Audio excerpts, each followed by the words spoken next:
আজকে এই শীতের দিনে ভোরের অন্ধকারে আজকে আমি চলে গেছিলাম ভোরের নাইট ফটো তুলতে।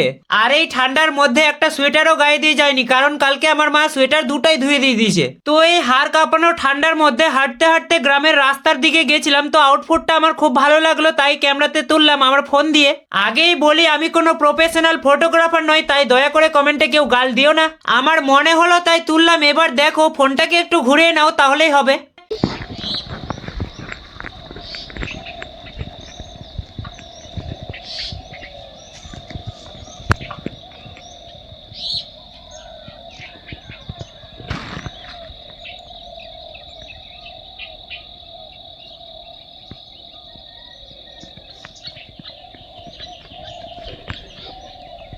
এই সব ফটো আমার কাছে কোনো ফটো নয়, সেই একটা জামা পরে যাওয়ার ফিলিং আর এটা অভিজ্ঞতা, যেগুলো আমি তোমাদের সাথে শেয়ার করলাম। তো আজকে এই ছিল আজকের ভিডিও। তো যাই হোক, দেখা হচ্ছে তোমাদের সাথে নেক্সট ভিডিওতে।